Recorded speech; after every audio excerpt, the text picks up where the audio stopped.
কেমন আছেন সবাই? আশা করি সবাই ভালো আছেন এবং সুস্থ আছেন। আমাদের বাচ্চা ডায়েরি চ্যানেলে নতুন হয়ে থাকলে সাবস্ক্রাইব করে পাশে থাকা বেল আইকনে ক্লিক করে দেবেন। ধন্যবাদ। গল্পটা শোনার পর লাইক, কমেন্ট ও শেয়ার করে সবাইকে দেখার সুযোগ করে দেবেন। আর আপনারা কেমন ধরনের রোমান্টিক ভালোবাসার গল্প শুনতে চান সেটা কমেন্ট করে জানাতে ভুলবেন না।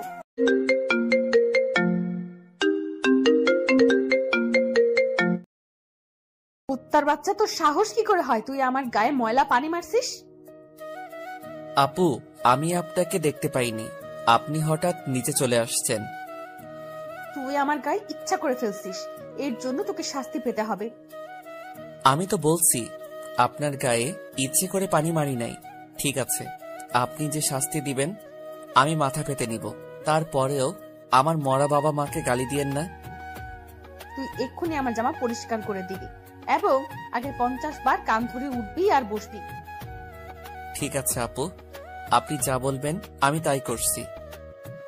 কি আর করার, আপুর কথা মতো কান ধরে উঠতে বসতে লাগলাম। আপু রুমে গিয়ে জামা চেঞ্জ করে ময়লা জামা আমার সামনে দিয়ে রুমে চলে গেল। কান ধরা শেষ করে আপুর জামাগুলো নিয়ে ওয়াশরুমে চলে গেলাম। জামা পরিষ্কার করে ছাদের উপরে দিয়ে নিজে রুমে আসলাম। ওয়াশরুমে ঢুকে ফ্রেশ হয়ে কলেজে যাওয়ার জন্য রেডি হতে লাগলাম। রেডি হতে হতে আপনাদের পরিচয়টা দিয়ে দেই। আমি রাসেল। দুনিয়ায় আপন বলতে কেউ নেই। মা আমাকে জন্ম দেওয়ার 5 মাস পর অসুস্থ হয়ে মারা যায়। এরপর বাবা আমাকে লালন পালন করে। কোন রকম এসএসসি পাশ করার পর আব্বু রোড দুর্ঘটনায় মারা যায়। আব্বু রিক্সা চালিয়ে আমার পড়ালেখার খরচ চালিয়েছে। বাবা মারা যাওয়ার 1 মাস পর ঢাকায় চলে আসি। রাস্তা দিয়ে হাঁটতে আসি, কোথায় যাব কি করব কিছুই মাথায় আসছে না। এই ঢাকা শহরে আমার কেউ নেই, তাই যাওয়ার মতো স্থান নেই। এসব ভেবে হাঁটতেছি, হঠাৎ একটা গাড়ি এসে আমাকে ধাক্কা মারে। আমি রাস্তার এক পাশে গিয়ে পড়ি। এরপর আর কিছু মনে নেই। যখন চোখ খুলি তখন দেখি আমি একটা হাসপাতালের কেবিনে শুয়ে আছি। আমার পাশে একজন বাবার বয়সী লোক বসে আছে। আমাকে চোখ খুলতে দেখে উনি বলল, যাক, অবশেষে তোমার জ্ঞান ফিরেছে। আজ 1 দিন পর তোমার জ্ঞান ফিরেছে। আমার কি হয়েছে? আমি হাসপাতালে কেন? ওই দিন রাতে তুমি রাস্তা দিয়ে হাঁটতে হাঁটতে মাঝখানে চলে আসো। আমার ড্রাইভার কন্ট্রোল করতে না পেরে তোমাকে ধাক্কা মারে। তারপর আমি আর ড্রাইভার তোমাকে ধরে হাসপাতালে নিয়ে আসি। ও, আপনাকে অনেক ধন্যবাদ আমার জীবন বাঁচানোর জন্য। আচ্ছা, আমাকে বলো তো, তুমি রাস্তার মাঝখানে চলে আসলে কেন? আসলে দুনিয়ায় আপন বলতে আমার কেউ নেই। আম্মু জন্ম দেওয়ার 5 মাস পর অসুস্থ হয়ে মারা যায়। এরপর বাবা ছিল। 1 মাস আগে বাবা সড়ক দুর্ঘটনায় মারা যায়। এরপর ঢাকায় চলে আসি কাজের খোঁজে। এই ঢাকা শহরে আমার কেউ নেই, তাই কোথায় যাব কি করব এসব কিছু ভাবতে ভাবতে হাঁটতেছিলাম। তারপর কি হলো আপনি তো জানেন। কে বলেছে তোমার আপন কেউ নেই? আজ থেকে আমি তোমার সব। তুমি এখন থেকে আমার বাসায় থাকবে। আপনার পরিবারের মানুষ কি বলবে? আর আপনাকে তো আমি চিনি না। আমার পরিবারে আমি, স্ত্রী এবং একটা মেয়ে আছে। আর আমি হচ্ছি বাংলাদেশ টপ বিজনেসম্যানদের একজন, নাদিয়া গ্রুপ অফ কোম্পানির মালিক রহমান শিকদার। নাদিয়া হচ্ছে আমার মেয়ের নাম। আমি আপনার বাসায় যেতে পারি, কিন্তু আমাকে কোনো কাজ দিতে হবে। তুমি আমাকে আপনি করে বলছো কেন? এখন থেকে আঙ্কেল বলে ডাকবে। আর তোমাকে এখন কোনো কাজ করতে হবে না। কতটুকু পর্যন্ত লেখাপড়া করেছো? জি, আমি এবার এসএসসি পাশ করেছি।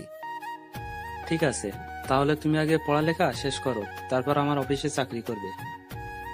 আপনি অনেক ভালো মনের মানুষ আঙ্কেল। দুনিয়ায় আপনার মতো মানুষ থাকলে মেধাবী ছেলেগুলো রাস্তায় থাকতে হতো না।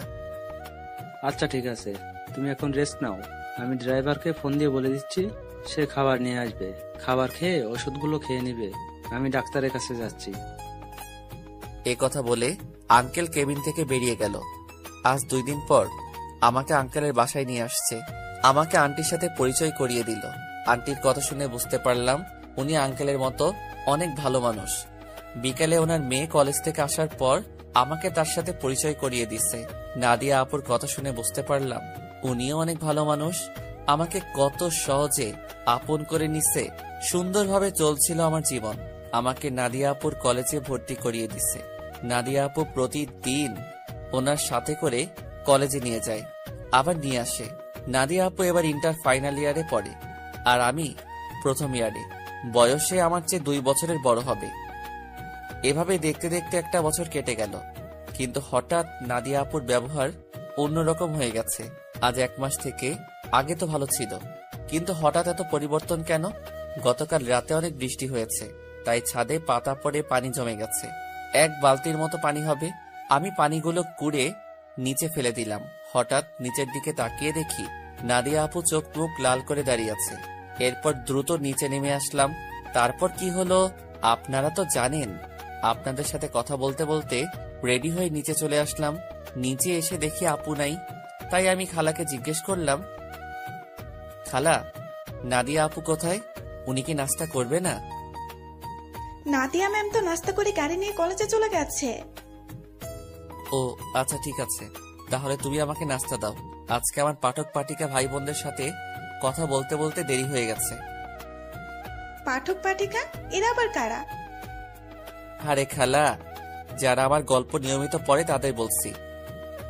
আমি তো এত কিছু বুঝি না, পড়ালেখা করি নাই, তাহলে বুঝবো কেমনে? তুমি বরং নাস্তা করে তাড়াতাড়ি কলেজে যাও। আমি আর কোনো কথা না বলে নাস্তা করে ব্যাগটা নিয়ে বাসার বাইরে চলে আসলাম। তারপর একটা রিক্সা নিয়ে কলেজে যেতে লাগলাম। এবার আপনারা হয়তো বলবেন, আপনার আঙ্কেল আন্টি কোথায়? আসলে আঙ্কেল আন্টি গ্রামে আঙ্কেলের বাসায় গেছে। আজকে প্রায় 15 দিন হয়েছে। কবে আসবে সেটা এখনো বলে নাই। এই 15 দিন নাদিয়া আপু আমাকে গাড়িতে করে কলেজে নিয়ে যায়নি। 15 দিন আগে শুধু গাড়িতে করে কলেজে নিয়ে যেত, কিন্তু আসার সময় নিয়ে আসতো না। আমি সেটা আঙ্কেল আন্টিকে বলি নাই, তাহলে আপুকে বকাঝকা করবে। আপু আমার সাথে খারাপ ব্যবহার করছে ঠিকই, কিন্তু কখনো গায়ে হাত তোলে নাই। আজকে আমার দোষের কারণে থাপ্পড় মেরেছে। আমার দরকার ছিল নিচে তাকিয়ে পানিগুলো ফেলার, তাহলে আর আপুর গায়ে পড়তো না। কথা বলতে বলতে কলেজে চলে আসলাম। পকেটে হাত দিয়ে দেখি মানি ব্যাগ আনতে ভুলে গেছি। সব পকেটে হাত দিয়ে দেখি 30 টাকার মতো আছে। রিক্সা ভাড়া মিটিয়ে কলেজের গেট দিয়ে ভিতরে ঢুকলাম। তারপর ক্লাসের সামনে চলে গেলাম। দেখি স্যার পড়া শুরু করে দিছে। স্যার, ভিতরে আসতে পারি? আরে রাসেল, তুমি আজকে এত দেরি কেন কলেজ আসতে? আসলে স্যার, বাসায় একটু কাজ ছিল, সেগুলো শেষ করে আসতে দেরি হয়ে গেছে। ঠিক আছে, এখন সিটে গিয়ে বসো। Okay sir. আমি আর কোনো কথা না বলে রাফির পাশে গিয়ে বসলাম। রাফি বলল, কিরে, তোর গাল লাল হয়ে আছে কেন? শালা, স্যার ধরতে পারে নাই। তুই শালা কিভাবে ধরলি? শুন, আমি তোর বেস্ট ফ্রেন্ড, তোর চেহারার দিকে তাকালে আমি সব বুঝতে পারি। এখন বল, লাল হয়ে আছে কেন? নাদিয়া আপু কি তোর গায়ে হাত তুলেছে? তোকে কলেজ ছুটি হওয়ার পর সব খুলে বলবো। রাফি আর কোনো কথা বলল না। আসলে আমরা দুজন বেস্ট ফ্রেন্ড। আমি আমার সবকিছু ওর সাথে শেয়ার করি, আর রাফি তার সবকিছু আমার সাথে শেয়ার করে। রাফির বাবা আঙ্কেলের মতো একজন বিজনেসম্যান। সবগুলো ক্লাস শেষ করে 2 বন্ধু বাহিরে আসলাম। এবার বল, নাদিয়া আপু তোকে কেন মেরেছে? আসলে আমি আজকে সকালে, তারপর সবকিছু খুলে বললাম। এজন্য বুঝি তোর গায়ে হাত তুলবে? হাত তো তুলেছে, আবার কান ধরে উঠবাস করিয়েছে, জামা কাপড় পরিষ্কার করিয়েছে। আচ্ছা, এসব কথা বাদ দে, আমারই ভুল ছিল নিচে তাকিয়ে পানিগুলো ফেলার। ঠিক আছে, চল আজকে তোকে বাসায় নামিয়ে দিয়ে আসি। ঠিক আছে চল। না করলাম না, কারণ আমার কাছে টাকা নেই। রাফির কাছ থেকে অনেক টাকা নিয়েছি, আবার টাকা দিতে গেলে নেয় না। নিজের কাছে খারাপ লাগে টাকার কথা বলতে। কথা বলতে বলতে বাসায় চলে আসলাম। রাফি গাড়ি নিয়ে চলে গেল। আসার সময় আপুকে কলেজে দেখলাম না, মনে হয় কোথাও গেছে। বাসার ভিতরে ঢুকে কলিং বেল চাপ দিলাম। খালা এসে দরজা খুলে দিল। আমি খালাকে বললাম, খালা, নাদিয়া আপু কি বাসায় আছে? তুমি যাওয়ার 30 মিনিট পর বাসায় চলে এসেছে, এখনো রুমে আছে। দেখে মনে হচ্ছে মন খারাপ। ঠিক আছে খালা, আমি রুমে গেলাম। আমি ফ্রেশ হয়ে আসছি, তুমি টেবিলে খাবার দাও। ঠিক আছে, যাও। আমি রুমে এসে ব্যাগটা টেবিলের উপর রেখে ওয়াশরুমে চলে গেলাম। ফ্রেশ হয়ে একটা জামা গায়ে দিয়ে নিচে চলে আসলাম। দেখি নাদিয়া আপু আসে নাই, তাই আমি আপুর রুমের সামনে দাঁড়িয়ে বললাম, আপু দরজাটা খোলো। কেন, কি হয়েছে? খাবার খেতে আসো। সেই সকালে রুমে ঢুকে বসে আছো, কি হয়েছে তোমার? আমার কিছু হয়নি, তুই এখন যা, আমাকে একা থাকতে দে। আপু প্লিজ দরজাটা খোলো, তোমার সাথে আমার কিছু কথা আছে। নাদিয়া আপু আর কোনো কথা না বলে দরজা খুলে দিয়ে বিছানায় গিয়ে বসলো। আমাকে বলল, বল কি কথা বলবি। আপু তুমি সকালের ওটা নিয়ে আমার উপর রেগে আছো? তোমার যদি শাস্তি দেওয়া কম হয় তাহলে তুমি আমাকে আরো শাস্তি দাও, আমি মাথা পেতে নিব। তারপরেও তুমি না খেয়ে থেকো না। নাদিয়া আপু আর কোনো কথা না বলে বিছানা থেকে উঠে এসে আমাকে জড়িয়ে ধরল। তখন আপু বলল, তুই আমাকে ক্ষমা করে দে রাসেল, আমি তোর উপর রাগ করে নেই।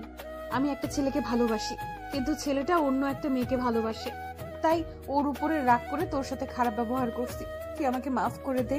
আজকে তোর গায়ে হাত তুলে নিজের কাছে অনেক খারাপ লাগছে, তাই ক্লাস না করে বাসায় চলে আসি।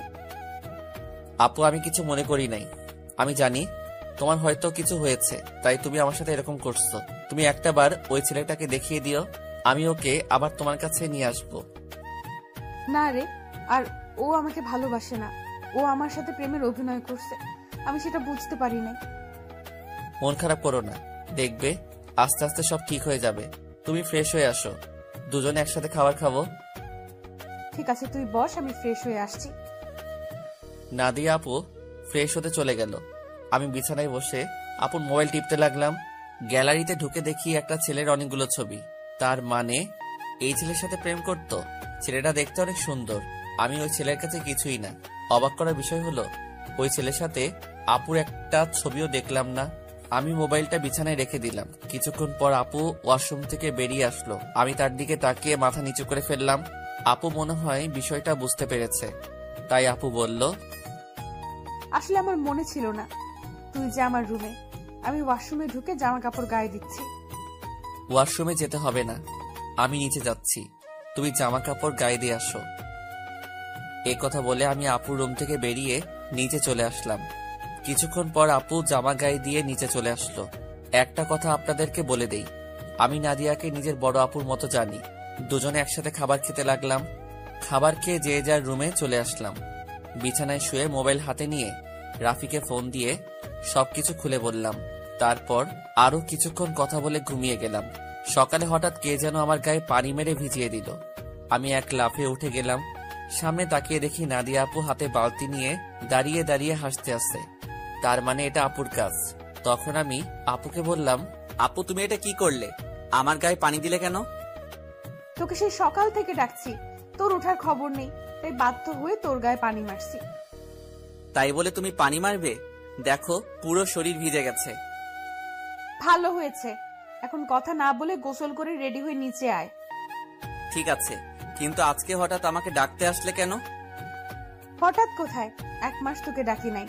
এর আগে তো প্রতিদিন সকালে তোকে ডেকে তুলছি। আর কি কারণে তোকে 1 মাস ডাকি নাই সেটা তুই ভালো করে জানিস।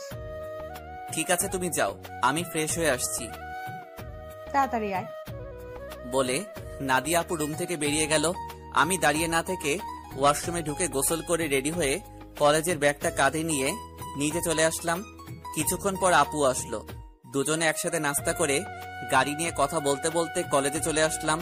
আপু গাড়ি পার্কিং করে বলল, তোর ক্লাস শেষ হলে আমার জন্য অপেক্ষা করবি, দুজনে একসাথে বাসায় যাব। ওকে ঠিক আছে। আপু আর কোনো কথা না বলে তার ক্লাসে চলে গেল। হঠাৎ পিছন থেকে রাফি বলল, কিরে কেমন আছিস? এই তো ভালো আছি, তুই কেমন আছিস? আমিও ভালো আছি। আজকে তাহলে আপু তোকে কলেজে নিয়ে আসলো? আপু এখন আগের মতো হয়ে গেছে। এতদিন একটা ছেলের কারণে আমার সাথে খারাপ ব্যবহার করছে। ওই শালাকে যদি সামনে পাইতাম তাহলে অবস্থা খারাপ করে দিতাম। ওসব কথা বাদ দে, এখন ক্লাসে চল। ঠিক আছে চল। আমি আর রাফি ক্লাসে চলে আসলাম। কিছুক্ষণ পর স্যার ক্লাসে আসলো। সবগুলো ক্লাস শেষ করে আমি আর রাফি বাহিরে চলে আসলাম। রাফি তাহলে তুই বাসায় যা, আমি আপুর জন্য অপেক্ষা করছি। দুজনে একসাথে বাসায় যাব। ওকে ঠিক আছে। রাফি আমার থেকে বিদায় নিয়ে চলে গেল। আমি আপুর জন্য অপেক্ষা করতে লাগলাম। কিছুক্ষণ পর দেখি আপু তার বান্ধবীদের সাথে ক্লাস থেকে বেরিয়ে আসতেছে। আমাকে দেখে তার বান্ধবীদের বিদায় আমার সামনে আসলো। কিরে, কোন সময় তোর ক্লাস শেষ হয়েছে? এই তো 30 মিনিট আগে। ও, আমার একটা এক্সট্রা ক্লাস ছিল, তাই আসতে একটু দেরি হয়ে গেছে। কোনো সমস্যা নেই, তুমি গাড়ি নিয়ে আসো। তুই দাঁড়া, আমি গাড়ি নিয়ে আসছি। আপু গাড়ি নিয়ে আমার সামনে আসলো।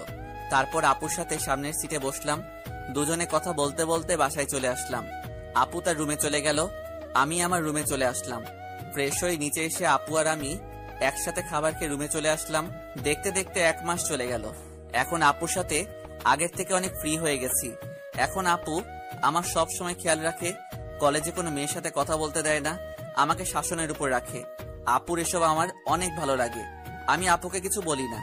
এখন ওই ছেলের কথা আপু একদম মাথা থেকে ঝেড়ে ফেলে দিচ্ছে।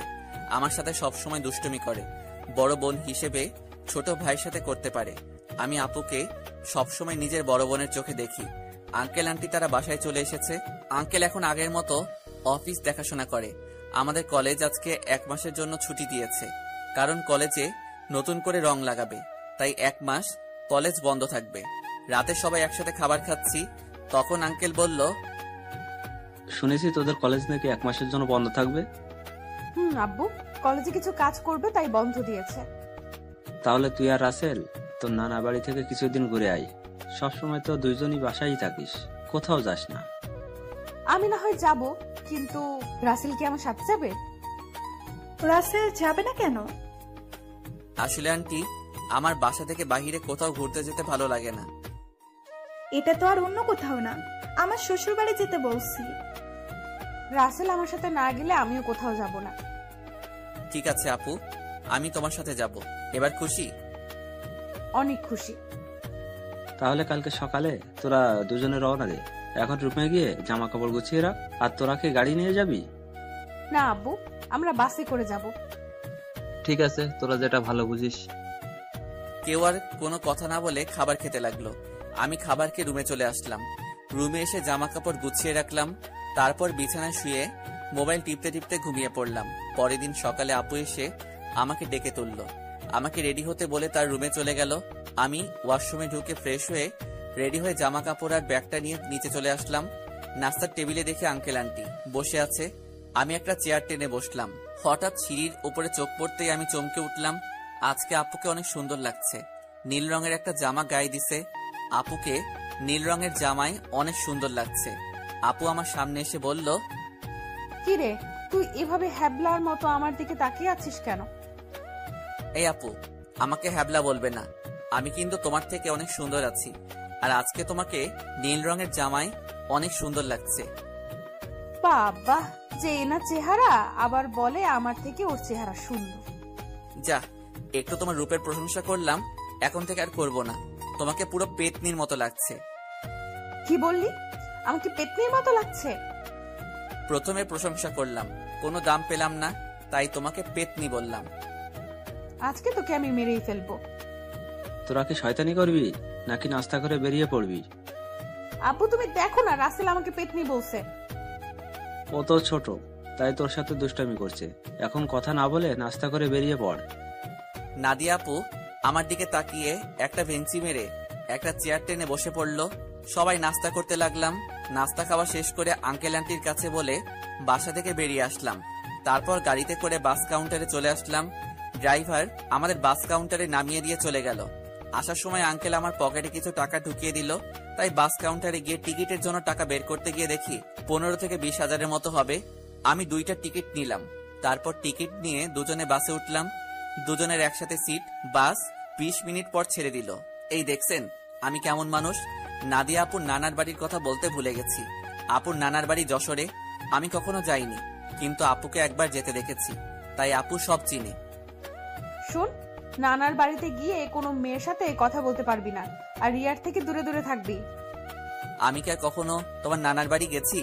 আমি তো কাউকে চিনি না। আর এই রিয়াটাকে? রিয়া হচ্ছে আমার মামাতো বোন, ও তোর সেম ক্লাসে পড়ে। ঠিক আছে, কিন্তু ও যদি আমার সাথে কথা বলতে আসে তখন কি করব? তুই বলবি না।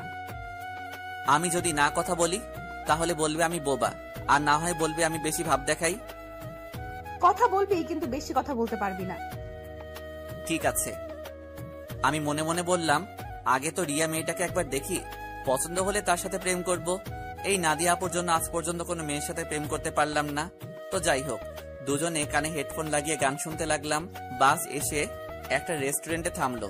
তখন আমি নাদিয়া আপুর দিকে তাকিয়ে দেখি ঘুমিয়ে আছে। আমি আপুকে ডাক দিলাম। আপু চোখ খুলে বলল, কিরে, ডাকছিস কেন?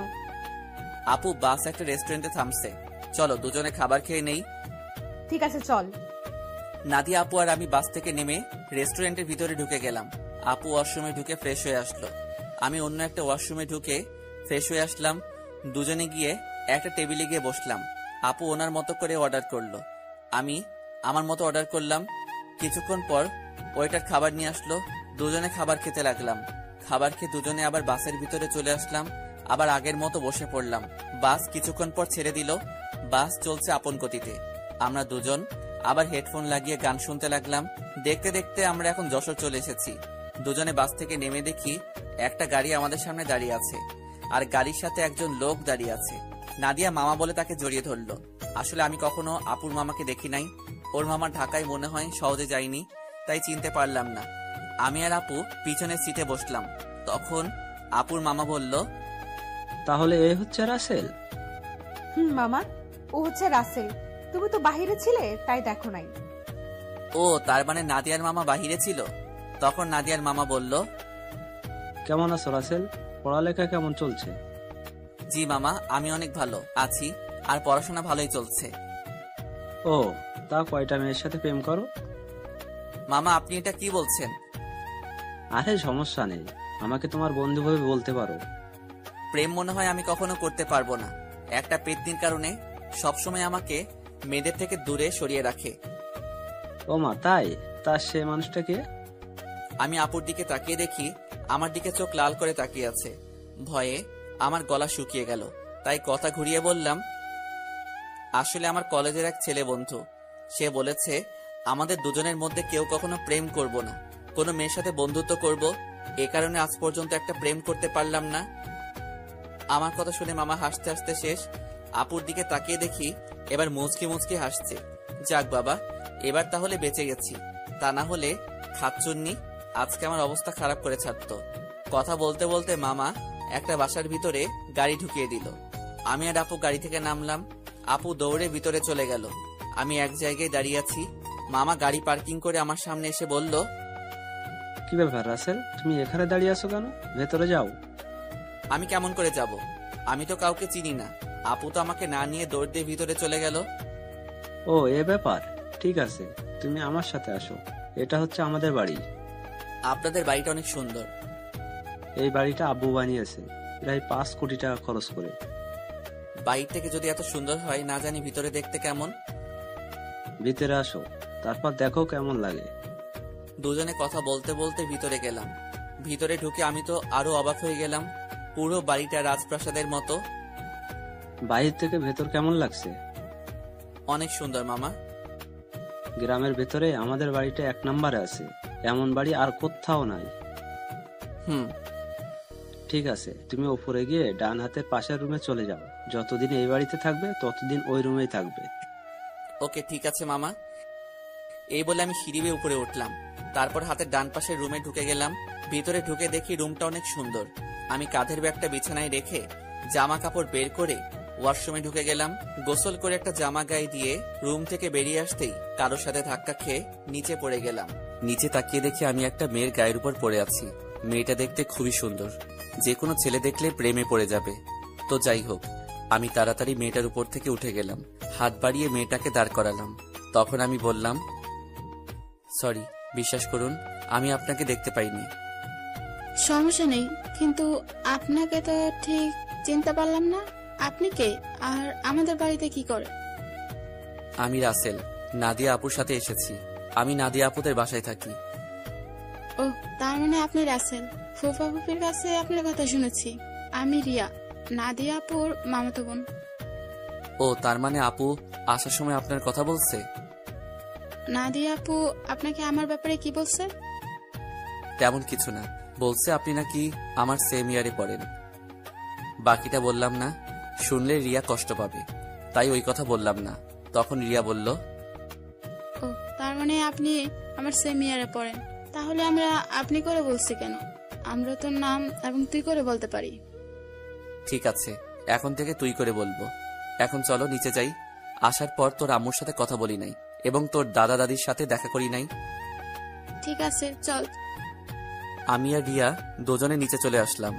আপুর দিকে তাকিয়ে দেখি আমার দিকে চোখ লাল করে তাকিয়ে আছে, মনে হয় আমাকে গিলে খাবে। আসসালামু আলাইকুম মামি, কেমন আছো তুমি? আমি ভালো আছি, তুমি কেমন আছো? আমাদের বাসায় তো কখনো আসো নাই, তোমাকে অনেকবার বলছি আসার জন্য। আমি ভালো আছি মামি। আসলে মামি, আমার বাসা থেকে কোথাও যেতে ভালো লাগে না। আপু আমাকে নিয়ে এসেছে।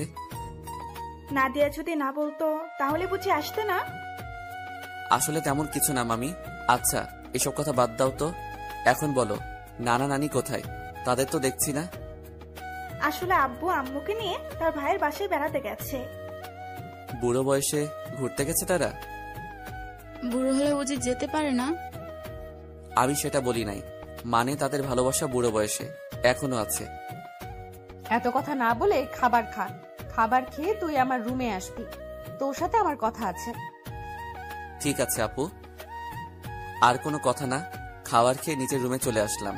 কিছুক্ষণ রেস্ট নিয়ে আপুর রুমের সামনে গিয়ে বললাম, আপু ভিতরে আসবো? আয় বস। আমি ভিতরে ঢুকে দেখি আপুর চোখ দিয়ে পানি পড়ছে। তখন আমি আপুকে বললাম, আপু তোমার কি হয়েছে? তোমার চোখ দেখে বোঝা যাচ্ছে তুমি মনে হয় কান্না করছো। তোকে আসার সময় কি বলছি তোর মনে নেই? তুই রিয়ার সাথে কথা বলছিস কেন? বারে, কথা বললে সমস্যা কোথায়?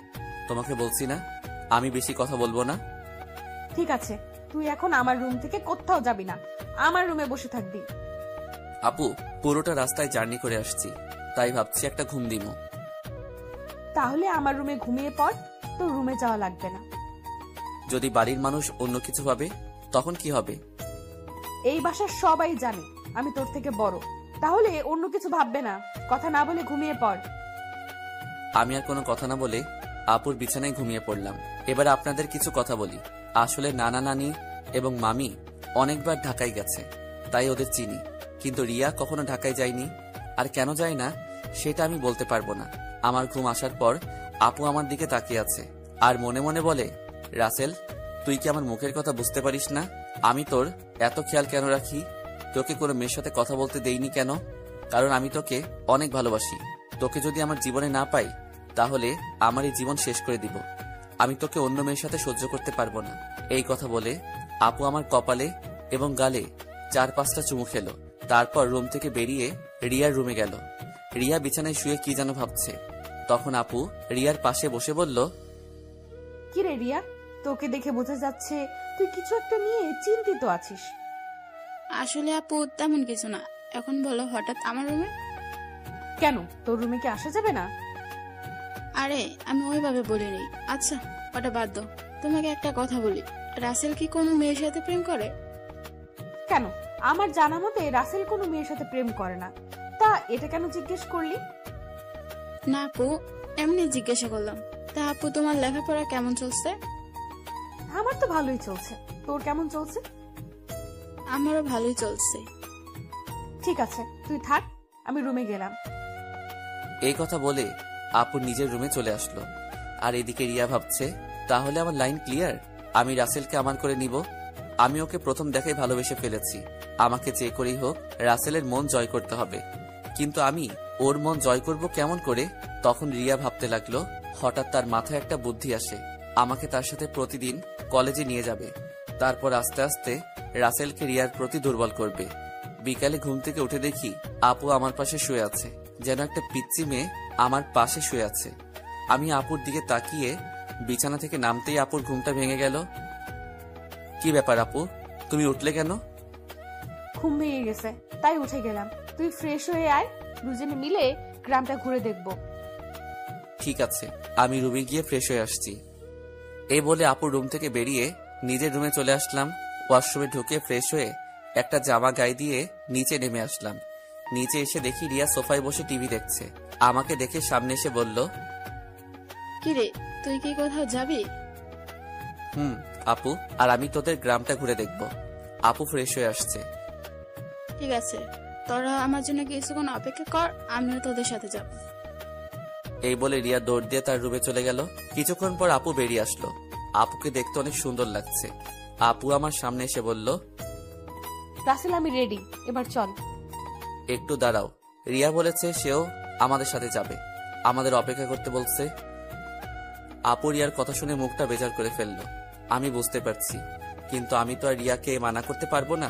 কিছুক্ষণ পর রিয়াও বেরিয়ে আসলো। রিয়াকেও অনেক সুন্দর লাগছে, হালকা মেকআপ করছে, তাতে অনেক সুন্দর লাগছে রিয়াকে। তারপর আমরা তিনজন বাসা থেকে বেরিয়ে গ্রামের ভিতর দিয়ে হাঁটতে লাগলাম। গ্রামের দৃশ্য দেখতে অনেক সুন্দর, মন চায় সারাদিন সবুজ শ্যামলে গ্রামটা ঘুরে দেখতে। কি সুন্দর বাতাস বয়ে যাচ্ছে, বাতাসে আপু এবং রিয়ার চুল উঠছে। তাদের দিকে তাকিয়ে দেখি ওরা দুজন আমার দিকে তাকিয়ে আছে। আমি তো কিছুই বুঝতে পারলাম না।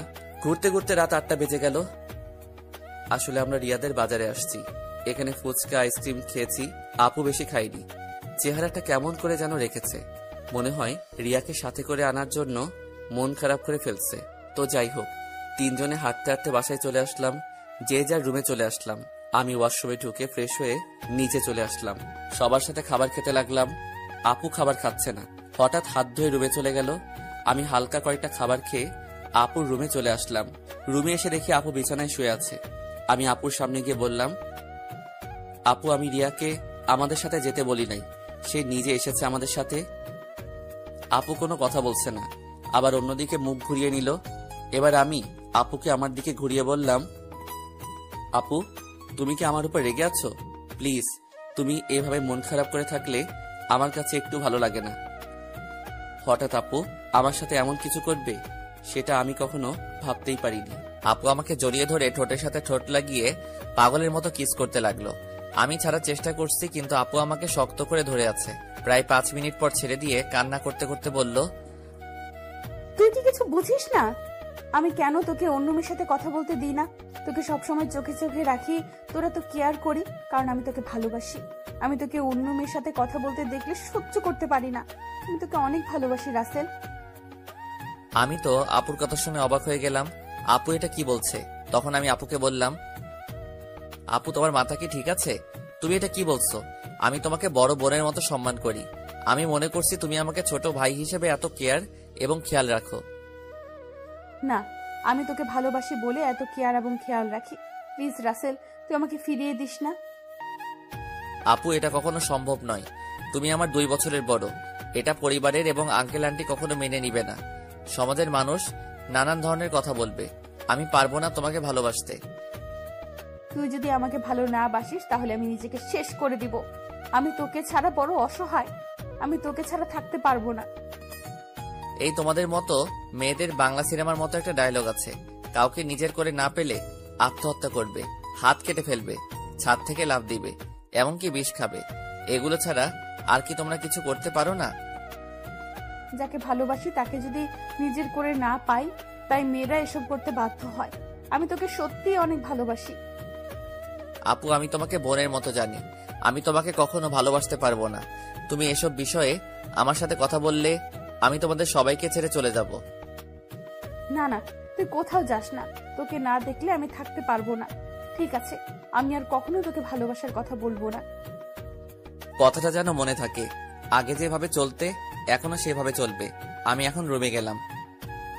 এই বলে নিজের রুমে চলে আসলাম। রুমে এসে বিছানায় শুয়ে আপুর কথাগুলো ভাবতে লাগলাম। আপু এটা কেমন করে বলল? আঙ্কেল আন্টি যদি জানতে পারে তাহলে আমাকে বাসা থেকে বের করে দিবে। তারপর আমি কোথায় যাব? এসব কিছু ভাবতে ভাবতে কখন যে ঘুমিয়ে গেছি মনে নাই।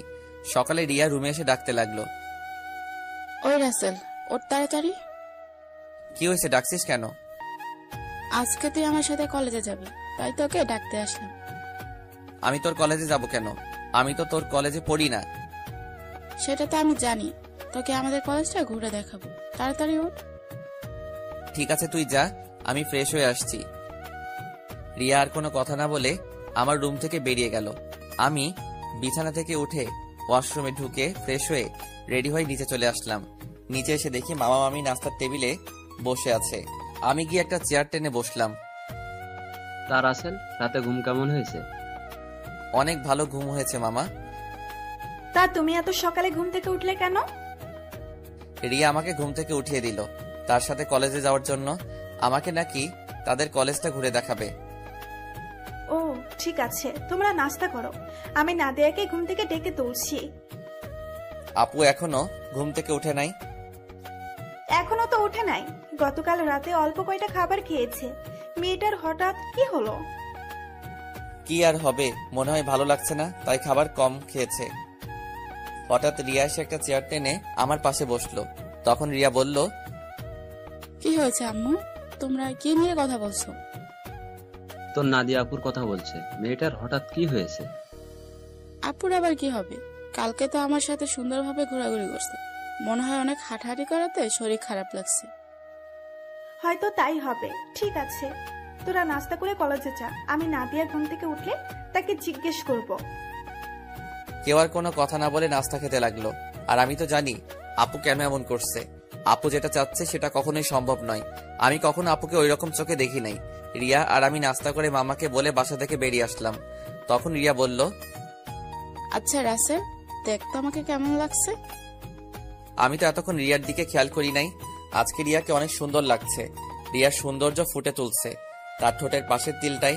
তখন আমি বললাম, আজকে তোকে অনেক সুন্দর লাগছে, যে কোনো ছেলে দেখলে প্রেমে পড়ে যাবে। কোনো ছেলে পড়ার দরকার নেই, তুই পড়লেই হবে। ওই বিড়বিড় করে কি বলছিস? কিছু না, একটা রিক্সা ডাক দে। বাসায় গাড়ি থাকতে রিক্সা করে কলেজে যাবি কেন? আমার মন বলছে তুই একটা রিক্সা ডাক দে। ওই একটা রিক্সা ডাক দিব কেন? আমরা তো দুইজন এখানে, একটা রিক্সায় কি করে যাব? ওই হারামি, রিক্সায় করে আমি আর তুই যেতে পারবো না। বেশি কথা না বলে রিক্সা ডাক দে। ঠিক আছে, দিচ্ছি। একদিনের পরিচয় তুই আমার সাথে এইভাবে ঝগড়া করছিস? তোর সাথে তো এখনো কিছুই করি রে। তাড়াতাড়ি রিক্সা ডাক দে, এমনি দেরি হয়ে যাচ্ছে। আমি আর কোনো কথা না বলে একটা রিক্সা ডাক দিলাম। দুজনে রিক্সায় উঠলাম। তখন রিয়া বলল, আচ্ছা রাসেল, তুই কি কখনো প্রেম করেছিস কোনো মেয়ের সাথে? আমার দ্বারা এসব হবে না। আমার সাথে কোনো মেয়ে প্রেম করবে না। আমার চেহারা ভালো না। কে বলেছে তোর চেহারা খারাপ? তুই দেখতে অনেক সুন্দর। সুন্দর হলে কি হবে? আপু তো আমাকে কোনো মেয়ের সাথে প্রেম করতে দিবে না, আর আমিও মনের মতো কাউকে পাইনি। আশেপাশে তাকালেও পেতে পারিস। আমার পাশে তুই ছাড়া আর তো কেউ নেই, তাহলে পাবো কি করে? আরে পাগল, তোকে কি অন্য কারো কথা বলছি? আমাকে কি চোখে পড়ে না? কিরে, চুপ করে আছিস কেন? তোর কলেজ আর কত দূর? এই তো সামনেই। তারপর দুজনে কথা বলতে বলতে রিয়ার কলেজের সামনে চলে আসলাম। আমি রিক্সা ভাড়া দিলাম। রিয়া আমাকে মানা করছে, কিন্তু তারপরেও আমি ভাড়া দিছি। দুজনে গেট দিয়ে কলেজের ভিতরে ঢুকলাম। হঠাৎ কয়েকটা মেয়ে আমাদের সামনে আসলো। তাদের একটা মেয়ে বলল, কিরে রিয়া, তোর সাথে উনি কে? আগে তো কখনো দেখিনি। আরে আমার মনে হয় কি আমাদের রিয়ার বয়ফ্রেন্ড। দেখতে কিন্তু অনেক সুন্দর। যদি রিয়ার আগে আমি দেখতাম তাহলে ওর সাথে প্রেম করতাম। ওই, তোরা কি চুপ করবি? ঋতু মিতু, তোরা জানিস ওকে? ও হচ্ছে আমার ফুফাতো ভাই রাসেল। তুই তো কখনো আমাদের তোর ফুফাতো ভাইয়ের কথা বলিস নাই। আমি যদি জানতাম আমার ফুফাতো ভাই আছে, তাহলে তো তোদের অবশ্যই বলতাম। তোরা তো আমার ফুফাতো বোন নাদিয়া আপুকে চিনিস, ওনার ছোট বোন। ও আচ্ছা, তা ভাইয়া কেমন আছেন? আমি এতক্ষণ ওদের কথা শুনে মাথা নিচু করে রাখলাম। আর রিয়ার কথা শুনে তো আমি আরো অবাক হয়ে গেলাম। সে ওদের সত্যিটা বলে নাই। তখন আমি বললাম, প্রথম কথা হচ্ছে আমাকে ভাইয়া বলে ডাকা যাবে না। আমি তোমাদের সাথে সেম ইয়ারে পড়ি, আর আলহামদুলিল্লাহ আমি আছি। আপনারা সবাই কেমন আছেন? যেহেতু আমাদের সাথে পড়েন, তাহলে আমাদের আপনি না তুই করে বলবেন।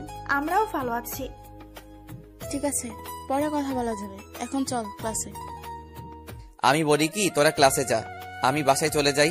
আমি এখান থেকে কি করব? তুই আমাদের সাথে ক্লাসে যাবি? যদি তোদের স্যার এবং ছাত্রছাত্রী কিছু বলে? তাও কথা ঠিক। আচ্ছা, তাহলে তুই বাসায় চলে যা, দুপুর 1টার সময় আমাকে এসে নিয়ে যাস। আমি ঠিক আছে বলে কলেজ থেকে বেরিয়ে একটা রিক্সা নিয়ে বাসায় চলে আসলাম। বাসায় কলিং বেল চাপ দেওয়ার পর মামি এসে দরজা খুলে দিল। আমাকে দেখে বলল, কি ব্যাপার রাসেল, তুমি চলে আসলে কেন? আমি কলেজে থেকে কি করব, তাই চলে আসলাম। রিয়া বলেছে তাকে দুপুরে গিয়ে নিয়ে আসতে। ও ঠিক আছে, তুমি রুমে যাও, আমি তোমার জন্য উপরে কফি নিয়ে আসছি। আমি এখন কফি খাবো না। আপু কি ঘুম থেকে উঠেছে? নাস্তা করে এখন আর রুমে আছে। ঠিক আছে। আমি আপুর রুমে গেলাম বলে ভিতরে ঢুকে আপুর রুমে চলে গেলাম। আপুর রুমে এসে দেখি কার সাথে যেন মোবাইলে হেসে হেসে কথা বলছে। আমাকে দেখে ফোনটা কেটে দিল। তখন বলল, তুই আবার রুমে কেন এসেছিস? আমি তোমার রুমে আসলে সমস্যা কোথায়? আর তুমি কার সাথে কথা বলছো? সেটা কি তোকে বলতে হবে? আপু, তুমি আমার সাথে এইভাবে কথা বলছো কেন? তোর সাথে আমার কথা বলতে ভালো লাগছে না, তুই আমার রুম থেকে বেরিয়ে যা। আমি আর কোনো কথা না বলে আপুর রুম থেকে বেরিয়ে আমার রুমে চলে আসলাম। বিছানায় বসে ভাবতে লাগলাম, আপুর হঠাৎ কি হলো? আমার মনে হয় তার ভালোবাসা অ্যাকসেপ্ট না করার কারণে আমার উপর রেগে আছে। আপুর এমন কথাই কেন জানি আমার অনেক খারাপ লাগছে। পরে ভাবলাম, রাগ করলে করুক, কিছুদিন পর এমনি ঠিক হয়ে যাবে। আর কিছু না ভেবে একটা ঘুম দিলাম। দুপুরের দিকে ঘুম থেকে উঠে দেখি একটা বাজার 10 মিনিট বাকি আছে, তাই কোনো রকম ফ্রেশ হয়ে মামিকে বাসা থেকে বেরিয়ে একটা রিক্সা নিয়ে রিয়ার কলেজের সামনে চলে আসলাম। কলেজের সামনে এসে দেখি রিয়া তার বান্ধবীদের সাথে বাহিরে দাঁড়িয়ে আছে। আমাকে দেখে ঋতু আর মিতুর থেকে বিদায় নিয়ে আমার সাথে রিক্সায় উঠে বসলো। তোর আসতে লেট হলো কেন? আসলে কলেজ থেকে গিয়ে ঘুমিয়ে পড়ছি, উঠতে একটু দেরি হয়ে গেছে, তাই আসতে একটু দেরি হয়েছে। ওহ। তারপর দুজনে কথা বলতে বলতে বাসায় চলে আসলাম। এবার রিয়া আমাকে রিক্সা ভাড়া দিতে দিল না, রিয়া এবার রিক্সা ভাড়া দিল। তারপর দুজনে বাসার ভিতরে ঢুকিয়ে যে যার রুমে চলে গেলাম। দেখতে দেখতে 10টা দিন চলে গেল। রিয়া আর তার বান্ধবীদের সাথে ভালো বন্ধুত্ব হয়েছে, কিন্তু আপু আমার সাথে ঠিকভাবে কথা বলে না। সব সময় কার সাথে যেন ফোনে হেসে হেসে কথা বলে। আপুর এড়িয়ে চলা আমার অনেক খারাপ লাগে। এখন কেন জানি আপু ফোনে কারোর সাথে হেসে হেসে কথা বললে আমার কেমন জানি লাগে। রাতে সবাই মিলে খাবার খেতে লাগলাম।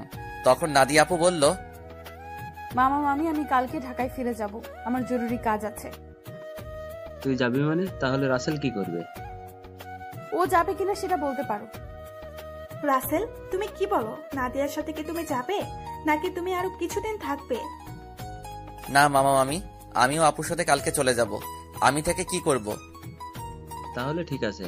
তা গাড়ি নিয়ে যাবে নাকি বাসে করে যাবে? না মামা, আমরা বাসে করে যাব। তুমি ড্রাইভারকে বলে দিও আমাদের বাস কাউন্টারে নামিয়ে দিয়ে আসতে। ঠিক আছে। হঠাৎ রিয়ার আবার কি হলো? ও খাবার না খেয়ে রুমে চলে গেল কেন? সেটা আমি বলবো কেমন করে? তুমি গিয়ে তোমার মেয়েকে জিজ্ঞেস করো। ঠিক আছে, ওর সাথে পরে কথা বলবো। এখন খাবার খাও। সবাই খাবার খেতে লাগলো। আমি খাবার খেয়ে রুমে চলে আসলাম। রুমে এসে দেখি টেবিলের উপর একটা কাগজ, লেখা আছে, রাসেল তুই একটু ছাদে আয়, আমি রিয়া, তোর সাথে কিছু কথা আছে। রিয়া হঠাৎ আমাকে ছাদে যেতে বলল কেন? আমি আর কোনো কিছু না ভেবে রুম থেকে বেরিয়ে ছাদে চলে গেলাম। ছাদে নিয়ে দেখি রিয়া ছাদের একটা কোথায় অন্যদিকে তাকিয়ে আছে। আমি রিয়ার সামনে গেলাম। তারপর রিয়াকে বললাম, বল আমাকে ছাদে আসতে বললি কেন? রিয়া আমার দিকে ঘুরে তাকালো। রিয়ার চোখ দেখি লাল হয়ে আছে, মনে হয় কান্না করছে। রিয়া বলল, রাসেল, আমি তোকে কিছু কথা বলতে চাই, প্লিজ তুই না করিস না। কি কথা আগে সেটা বল। তারপর রিয়া আমাকে যে কথা বলল সে কথা কখনো আমি রিয়ার থেকে আশা করি নাই। রিয়া এ কথা কিভাবে বলতে পারলো? রাসেল, আমি তোকে প্রথম যেদিন আমাদের বাসায় দেখি, তোর সাথে ধাক্কা খাই, সেদিন থেকে আমি তোকে ভালোবেসে ফেলেছি। আমি মনে করেছি আরো কিছুদিন পর তোকে ভালোবাসার কথা বলবো, কিন্তু যখন শুনেছি তুই কালকে ঢাকায় ফিরে যাবি, তখন আমার মনটা অনেক খারাপ হয়ে যায়। আমি আর থাকতে পারলাম না, তাই তোকে ছাদে ডেকে ভালোবাসার কথা বললাম। সত্যি রাসেল, আমি তোকে অনেক ভালোবাসি। এ কথা বলে রিয়া আমাকে জড়িয়ে ধরলো। আমি রিয়াকে বন্ধু ছাড়া অন্য কিছু ভাবি নাই, তাই ওর সাথে এত ফ্রি হয়েছি। কিন্তু রিয়া যে আমাকে ভালোবাসার কথা বলবে তা আমি কখনো ভাবিনি। আমি রিয়াকে আমার থেকে ছেড়ে বললাম, দেখ রিয়া, আমি তোকে বন্ধু ছাড়া অন্য কিছু কখনো ভাবিনি। আমি তোকে ভালোবাসতে পারবো না। তুই প্লিজ রাগ করিস না। তুই আমার থেকে অনেক ভালো ছেলে পাবি। আমাকে তুই ভুলে যা। রিয়া আমার কথা শুনে জোরে জোরে কান্না করে দিল। তারপর রিয়া বলল, তুই কেন আমাকে ভালোবাসতে পারবি না? আমি কি দেখতে খারাপ? কেন ভালোবাসতে পারবো না সেটা আমি বলতে পারবো না। আর তুই দেখতে অনেক সুন্দর। ঠিক আছে, জোর করে তো আর ভালোবাসা পাওয়া যায় না, কিন্তু আমি তোকে কখনো ভুলতে পারবো না। তোকে আমি অনেক ভালোবেসে ফেলেছি। প্লিজ তুই পাগলামি করিস না। দেখবি তুই আমার থেকে ভালো ছেলে পাবি। ঠিক আছে, আমি রুমে গেলাম। এ কথা বলে রিয়া ছাদ থেকে নেমে গেল। এই কারণে মেয়েদের সাথে বন্ধুত্ব করি না। আমি আর কিছু না ভেবে ছাদ থেকে নেমে নিজের রুমে চলে গেলাম। বিছানায় শুয়ে পড়লাম। পরের দিন সবার থেকে বিদায় নিয়ে আমি আর আপু বেরিয়ে আসলাম। রিয়া আর আমার সামনে আসে নাই। ড্রাইভার আমাদের বাস কাউন্টারে নামিয়ে দিয়ে চলে গেল। আসার সময় আপু একটা কথাও বলে নাই আমার সাথে। আপুর এত পরিবর্তনে আমার অনেক খারাপ লাগছে। আপুর দুষ্টমিগুলো, কেয়ার করা, সবকিছু মিস করছি। আগে ঢাকায় ফিরে যাই, তারপর আপুর সাথে কথা বলবো। টিকিট কেটে দুজনে বাসে উঠলাম। দুজনের সিট একসাথে পড়েছে। আপু জানালার পাশে গিয়ে বসলো। দেখতে দেখতে আমরা ঢাকায় এসে পৌঁছে গেলাম। ড্রাইভার আঙ্কেল আমাদেরকে নেওয়ার জন্য গাড়ি নিয়ে অপেক্ষা করছে। আমি আসার সময় ড্রাইভার আঙ্কেলকে ফোন দিয়ে আসতে বলেছি। দুজনে বাস থেকে নেমে গাড়িতে গিয়ে বসলাম। আমি ড্রাইভার আঙ্কেলের সাথে সামনের সিটে বসলাম। আপু পিছনের সিটে গিয়ে বসলো। আপুর দিকে তাকিয়ে দেখি কার সাথে যেন মোবাইলে চ্যাটিং করছে। আমি আপুর থেকে চোখ সরিয়ে দিলাম। কিছুক্ষণ পর বাসায় চলে আসলাম। আপু গাড়ি থেকে নেমে ভিতরে চলে গেল। আমি জামা কাপড়ের ব্যাগ নিয়ে ভিতরে গেলাম। আন্টি বলল, কি ব্যাপার রাসেল, তোমরা এত তাড়াতাড়ি বাসে আসলে যে? আরো কিছুদিন থাকতে। আন্টি আপুর নাকি কাজ আছে, তাই চলে আসলাম। আর 10 দিন তো থেকে আসলাম। ঠিক আছে, তুমি রুমে গিয়ে ফ্রেশ হয়ে আসো, আমি টেবিলে খাবার দিচ্ছি। ঠিক আছে আন্টি। এই বলে নিজের রুমে চলে আসলাম। রুমে এসে ওয়াশরুমে ফ্রেশ হয়ে নিচে চলে আসলাম। একটা চেয়ার টেনে বসলাম। আপুকে দেখলাম না টেবিলে। তখন আমি আন্টিকে বললাম, আন্টি আপু কোথায়? আপু খাবার খাবে না? ও তো খাবার খেয়ে রুমে চলে গেছে, তুমি খেয়ে নাও। ও। আমি আর কোনো কথা না বলে খাবার খেয়ে রুমে চলে আসলাম। দেখতে দেখতে আরো 10টা দিন চলে গেল। আপুর সাথে কথা বলতে গেলে আমার সাথে কথা বলে না। এই 10টা দিন অনেক কষ্টে কেটেছে। রিয়াদের বাসায় তেমন কষ্ট পাইনি, কারণ রিয়ার সাথে দুষ্টুমি করতে করতে দিন পার হয়ে গেছে। কিন্তু এখানে তো আপুই আমার সাথে সবসময় দুষ্টুমি করত। আমি এখন বুঝতে পেরেছি, আপুর সাথে কথা না বলতে পারলে আমি অচল। আপুর আগের দুষ্টুমিগুলো খুব মিস করছি। আমার মনে হয় আমিও আপুকে ভালোবেসে ফেলেছি। কিন্তু আন্টি আঙ্কেল কি আমাদেরকে মেনে নিবে? সমাজের মানুষ কি বলবে? আপুকে দেখি এখন সবসময় হাসি খুশি থাকে, তার সাথে যেন মোবাইলে সারাদিন কথা বলে। আপু কি তাহলে অন্য কাউকে ভালোবাসে? না, আমার মনের কথা আপুকে খুলে বলতে হবে। রাতে রাফিকে ফোন দিয়ে বললাম কলেজের সামনে দেখা করতে।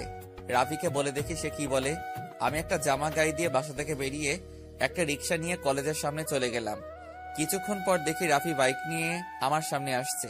রাফি বাইকটা সাইড করে আমার সামনে এসে বলল, কিরে, হঠাৎ জরুরি দেখা করতে বললি কেন? আসলে তোর সাথে একটা কথা আমি শেয়ার করি নাই, এখন না করেও পারছি না। কি কথা বল। তাহলে শোন। তারপর রিয়াদের বাসা এবং আপুদের বাসা থেকে সবকিছু খুলে বললাম। এখন তুই বল আমি কি করব? আঙ্কেল আন্টি যদি জানতে পারে তাহলে তো আমাকে বাসা থেকে বের করে দিবে। তখন আমি কোথায় যাব? তোর এই বন্ধু থাকতে তোর কোনো সমস্যা নেই। তুই আপুকে তোর মনের কথা খুলে বল, পরেরটা পরে দেখা যাবে। আপু কি এখন আমাকে ভালোবাসবে? আমি তো তার মনে কষ্ট দিচ্ছি। হয়তো কিছুদিন তোর সাথে অভিমান করে থাকবে, তারপরে এমনি অ্যাকসেপ্ট করে নিবে। আমার মনে হয় আপু অন্য কোনো ছেলেকে ভালোবাসে। সারাদিন দেখি কার সাথে যেন মোবাইলে হেসে হেসে কথা বলে। আগে তুই আপুকে মনের কথা খুলে বল, তারপর দেখ আপু কি বলে। যদি রাজি না হয় তারপরও তুই আপুর পিছনে লেগে থাকবি। তোকে যদি সত্যি ভালোবাসে তাহলে দেখবি তোর সাথে বেশি দিন অভিমান করে থাকবে না। তুই আপুর সব অত্যাচার সহ্য করে নিবি। ঠিক আছে, আজকে আমি আপুকে মনের কথা খুলে বলবো। আমি আর থাকতে পারছি না। এই 10টা দিন আমি অনেক কষ্ট পেয়েছি। ওকে চল, তোকে বাসায় নামিয়ে দিই। ঠিক আছে চল। আমি রাফির বাইকে করে বাসায় চলে আসলাম। রাফি আমাকে নামিয়ে দিয়ে চলে গেল। বাসার ভিতরে ঢুকে দেখি একটা গাড়ি, কিন্তু গাড়িটা তো আঙ্কেলের না। তাহলে বাসায় কারা এসেছে? আমি দরজার সামনে দাঁড়িয়ে কলিং বেল চাপ দিলাম। খালা এসে দরজা খুলে দিল। আমি ভিতরে ঢুকে দেখি আপু শাড়ি পরে মেহমানদের সামনে বসে আছে। আবার একটা ছেলে দেখি তাদের সাথে আছে। আঙ্কেল দেখি বাসায়। সবাইকে অনেক খুশি খুশি লাগছে। আমাকে দেখে আঙ্কেল বলল, রাসেল, তুমি সকালে কোথায় গিয়েছিলে? আসলে আঙ্কেল রাফির সাথে ছিলাম। ও, তা দাঁড়িয়ে আছো কেন? বসো।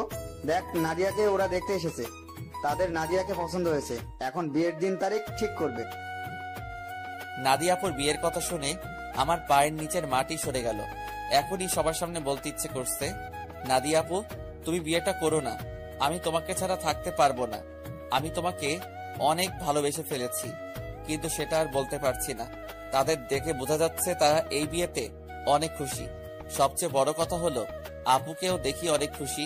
তাদের এই খুশির মাঝে আমার ভালোবাসার কথা বলতে পারবো না। আমি চাই না আমার কারণে তাদের খুশি নষ্ট হয়ে যাক। আর ছেলেটা দেখতে অনেক সুন্দর, আপুর সাথে ভালো মানাবে। আমি নিজের কষ্ট চেপে রেখে তখন আমি বললাম, তাহলে তো অনেক ভালো, তোমরা যেটা ভালো মনে করো। তোর কি ছেলেকে পছন্দ হয়েছে? ওনাকে পছন্দ না হওয়ার কি আছে, দেখতে অনেক সুন্দর, আপুর সাথে ভালো মানাবে। তাহলে আমরা বিয়ের দিন তারিখ ঠিক করতে পারি। তারপর তারা বিয়ের দিন তারিখ ঠিক করলো।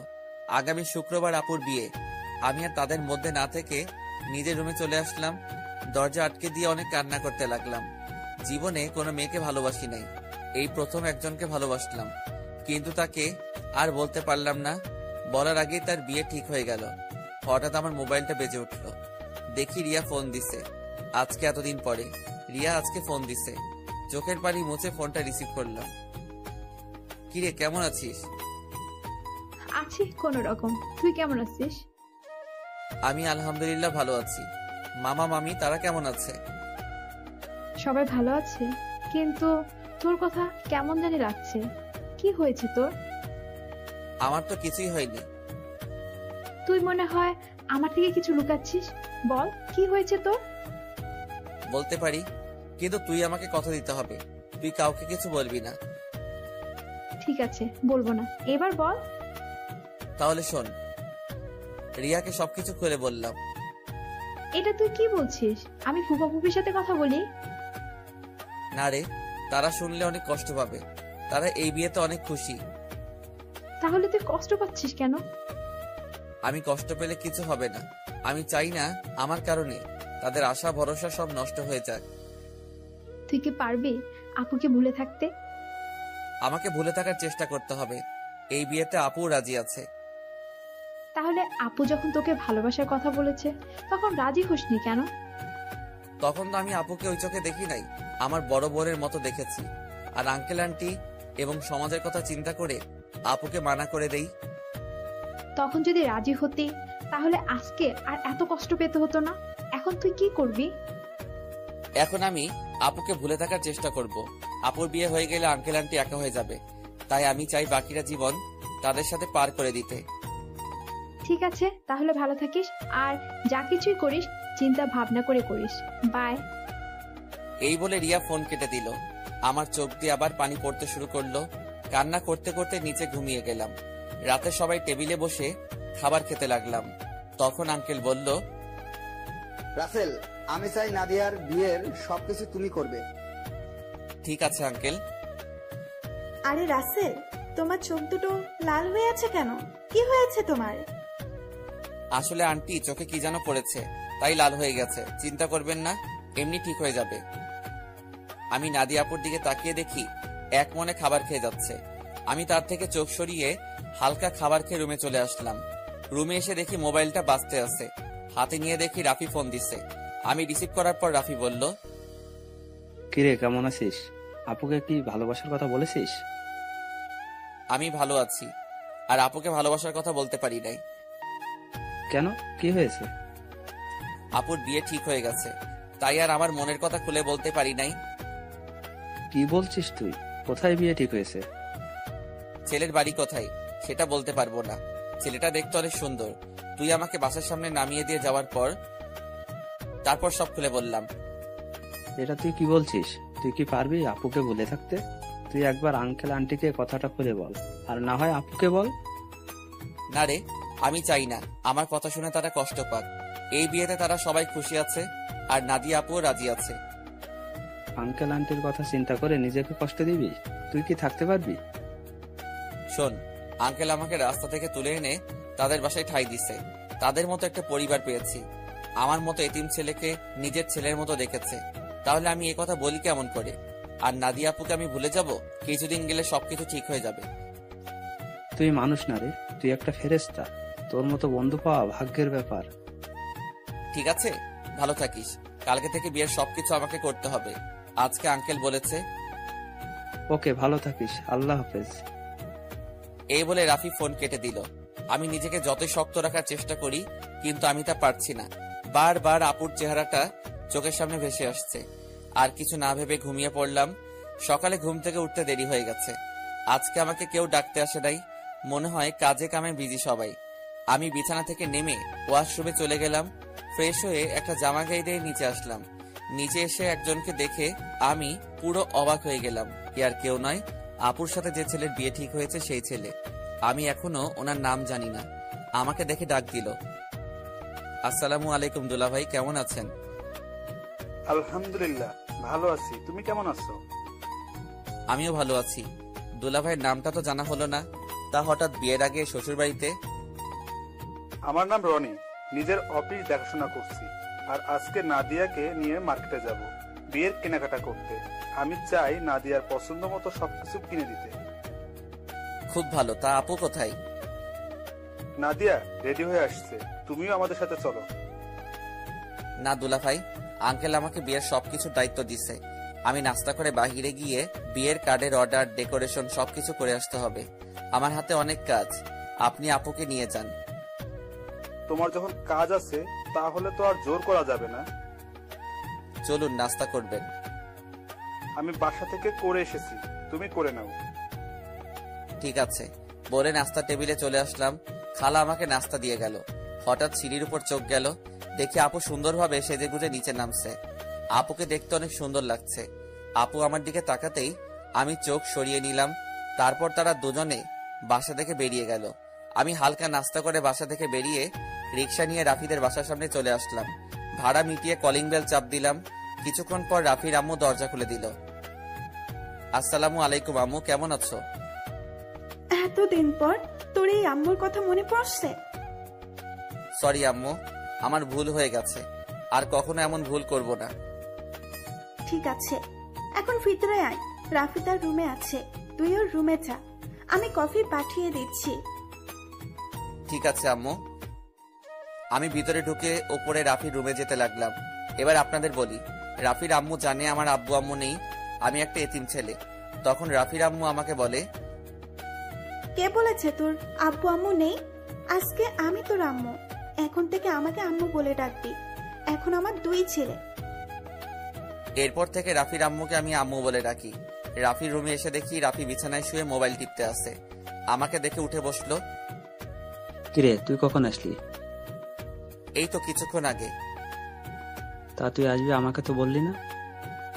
আমি তো এমনি আসি নাই, আপুর বিয়ের সব দায়িত্ব আঙ্কেল আমাকে দিছে। আমি তো একা একা সবকিছু করতে পারবো না, তাই তোকে নিয়ে সবকিছু করব। নিজের ভালোবাসার মানুষের বিয়ের সব দায়িত্ব তুই পালন করবি, তোর কি একটুও কষ্ট হচ্ছে না? কষ্ট হলে তো কিছুই করার নেই।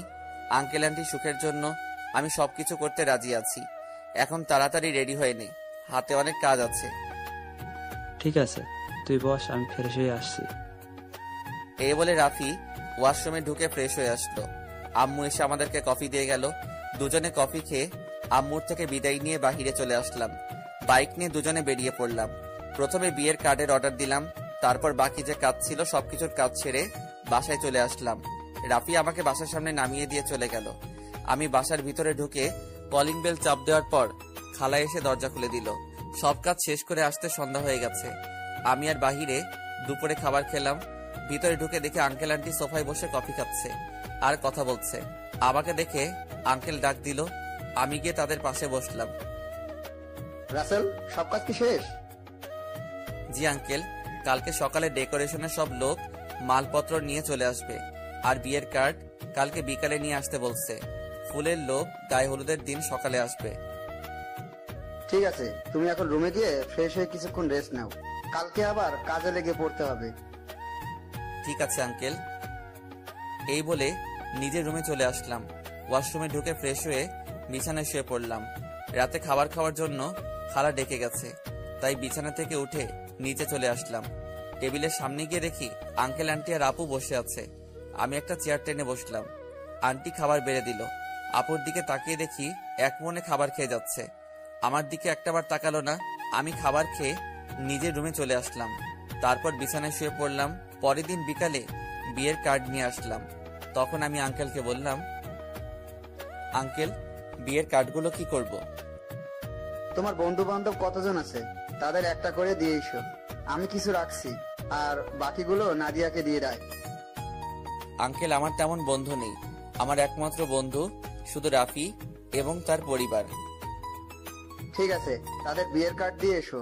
আমি কিছু রাখছি, বাকিগুলো নাদিয়াকে দিয়ে আয়। আঙ্কেল কিছু কার্ড রাখলো, বাকিগুলো নিয়ে আপুর রুমের সামনে গেলাম। বাহির থেকে বললাম, আপু ভিতরে আসতে পারি? আয়। আমি ভিতরে ঢুকে দেখি আপু বিছানায় বসে আছে, কিন্তু অবাক করার বিষয় হলো আপুর চোখ দুটো লাল হয়ে আছে। আমাকে দেখে বলল, কেন এসেছিস? আসলে আপু, আঙ্কেল বলেছে বিয়ের কার্ডগুলো তোমাকে দিতে, তোমার বন্ধু বান্ধবকে দেওয়ার জন্য। ঠিক আছে, রেখে যা।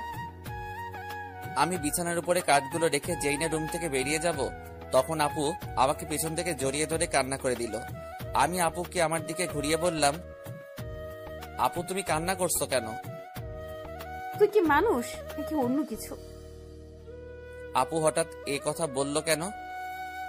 আমাকে রিয়া ফোন করে সব বলে দিছে। তুই আমাকে ভালোবাসার কথা বললি না কেন? আমি তোমাকে যেদিন বলতে যাব সেদিন দেখি তোমাকে ছেলেপক্ষ দেখতে এসেছে, তাই আর বলি নাই। তুই তো আমাকে একটাবার বলে দেখতি তোকে আমি এখনো অনেক ভালোবাসি। সেটা আর কখনো সম্ভব না। তোমার বিয়ে ঠিক হয়ে গেছে, এই বিয়েতে আঙ্কেল আন্টি অনেক খুশি। আমি চাই না তাদের মনে কষ্ট দিতে। তুই মা বাবার সুখের কথা চিন্তা করে নিজের ভালোবাসা কোরবানি দিবি? এছাড়া আমার কোনো উপায় নেই। ঠিক আছে, তুই যখন মা বাবার সুখের কথা চিন্তা করে আমাকে বিয়ে করবি না, তাহলে আমি রনিকে বিয়ে করব। কিন্তু কখনো রনিকে স্বামীর অধিকার দিব না। আমি তোকে ভালোবাসি আর সারা জীবন বেঁচে যাব। আপু তুমি এমন পাগলামি করো না, আমাকে তুমি ভুলে যাও। নিজের বাবা মার কথা একটাবার চিন্তা করো, তোমার এই বিয়েতে তারা অনেক খুশি। তুই আমার রুম থেকে বেরিয়ে যা। যে ছেলে নিজের ভালোবাসার মানুষকে অন্য ছেলের হাতে তুলে দিতে রাজি আছে, সে কখনো কাউকে ভালোবাসতে পারে না। আমি আর কোনো কথা না বলে নিজের রুমে চলে আসলাম। নিজের চোখ দিয়ে 2 ফোঁটা পানি পড়ে গেল। আপু আমি তোমাকে অনেক ভালোবাসি। তুমি যদি আমার জায়গায় হতে তাহলে তুমি তাই করতে। আমার কিছু করার নেই। দেখতে দেখতে বিয়ের দিন চলে এসেছে। আপুর বিয়েতে সবাই এসেছে। আজকে আপুর গায়ে হলুদ। আপুকে স্টেজে আনা হয়েছে। এক এক করে সবাই আপুকে হলুদ লাগাতে লাগলো। আমি একটু দূরে দাঁড়িয়ে দাঁড়িয়ে দেখতে লাগলাম।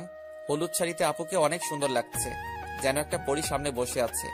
রিয়া আমার সামনে এসে বলল, কি রে, এখানে দাঁড়িয়ে আছিস কেন? এমনি দাঁড়িয়ে আছি। তুই কি মনে করছিস আমি কিছু বুঝি না?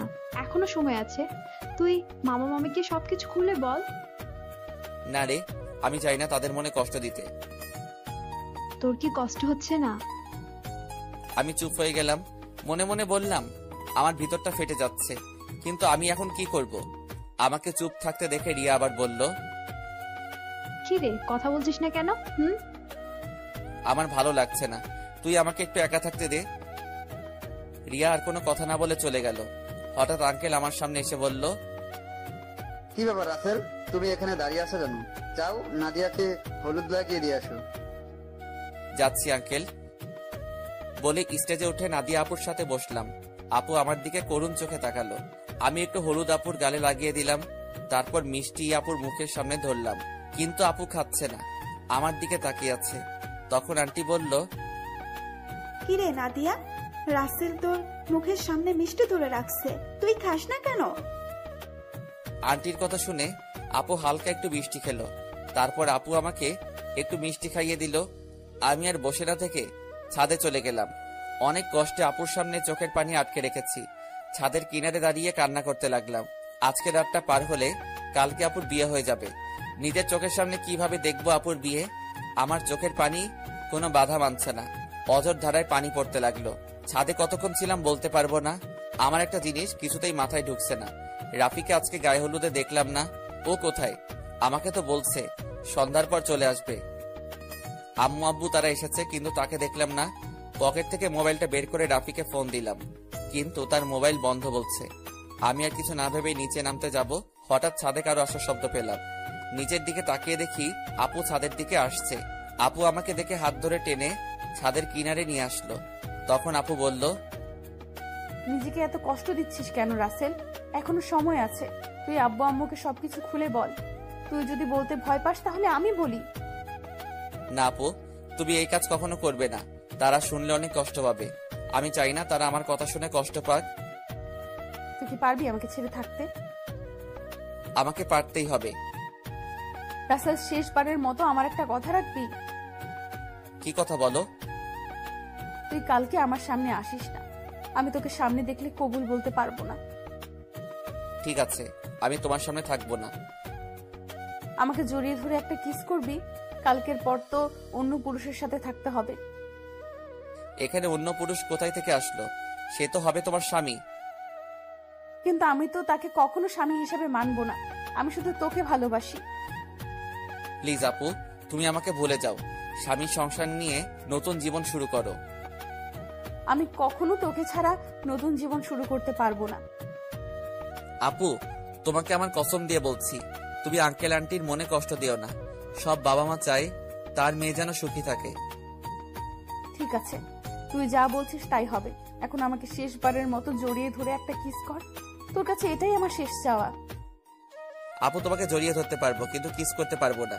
এটা একমাত্র তোমার স্বামীর অধিকার। ঠিক আছে, তাহলে জড়িয়ে ধর। আমি আপুকে জড়িয়ে ধরলাম। আপু শুধু চোখের পানি ফেলছে। আমাকে কিছুক্ষণ জড়িয়ে ধরে নিচে নেমে গেল। পরের দিন আমি কাজে বিজি থাকতে শুরু করলাম। সবকিছু ঠিকঠাক মতো দেখিয়ে দিতে লাগলাম। কিছুক্ষণ পর আম্মু আমার সামনে আসলো। কিরে রাসেল, তোকে গতকাল থেকে ঠিকভাবে দেখতে পাচ্ছি না। কোথায় কোথায় থাকিস? আসলে আম্মু, আপুর বিয়ের সব দায়িত্ব আমার হাতে, তাই কাজে কামে এদিক ওদিক দৌড়াতেছিলাম। তোর চোখ দুটো দেখে লাল হয়ে আছে, কি হয়েছে তোর? আমার কিছু হয়নি আম্মু, এমনি রাতে একটু ঘুম কম হয়েছে। বেশি রাতে ঘুমাইছি তো, আবার সকাল সকাল ঘুম থেকে উঠে কাজে লেগে পড়ছি। ঠিক আছে, তুই থাক, ভেতরে যাচ্ছি। ওকে আম্মু। আচ্ছা আম্মু, রাফি কোথায়? কালকে থেকে রাফিকে দেখছি না, ওর মোবাইলও বন্ধ। আমাকে তো বলছে তার কি একটা কাজ আছে, তাই সে আসতে পারবে না, কিন্তু আজকে দুপুরে চলে আসবে বলছে।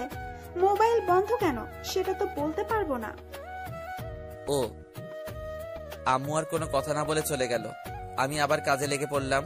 দেখতে দেখতে দুলা আসার সময় হয়ে গেছে। এদিকে আমার সবকিছু ঠিকঠাক মতো হয়ে গেছে। আমি রুমে এসে ফ্রেশ হয়ে একটা পাঞ্জাবি গায়ে দিয়ে রুম থেকে বেরিয়ে যেতেই হঠাৎ রিয়া আমার রুমে আসলো। কিরে, তুই হঠাৎ আমার রুমে? রাসেল, তোর অনেক কষ্ট হচ্ছে তাই না রে? আমি সব কষ্ট মাটি চাপা দিয়ে দিছি। হয়তো নাদিয়া আপু আমার কপালে ছিল না, তাই এরকম আমার সাথে হয়েছে। আমি তার জন্য দোয়া করি, সে যেন স্বামী সংসার নিয়ে সুখে থাকে। তোকে কিছু বলার ভাষা নেই আমার। তুই আসলে মানুষ না, তুই একটা ফেরেশতা। ঠিক আছে, দুলা আসার সময় হয়ে গেছে, এখন বাহিরে যেতে হবে। চল দুজনে একসাথে যাই। ঠিক আছে, চল। আমি আর রিয়া রুম থেকে বেরিয়ে গেটের সামনে গেলাম। দেখি জামাই চলে এসেছে। আমি জামাইকে দেখে অন্যদিকে চলে গেলাম। সবাই জামাইকে নিয়ে ভিতরে ঢুকলো, তারপর স্টেজে নিয়ে বসালো। কিছুক্ষণ পর নাদিয়া আপুকে নিয়ে আসলো। আজকে আপুকে লাল বেনারসিতে অনেক সুন্দর লাগছে। আপুকে জামাইয়ের সাথে বসানো হলো। তারপর চারদিকে তাকাতে লাগলো, হয়তো আমাকে খুঁজতে আছে, কিন্তু আমি লুকিয়ে লুকিয়ে তাকে দেখছি। কিছুক্ষণ পর কাজী এসে বিয়ে পড়াতে লাগলো।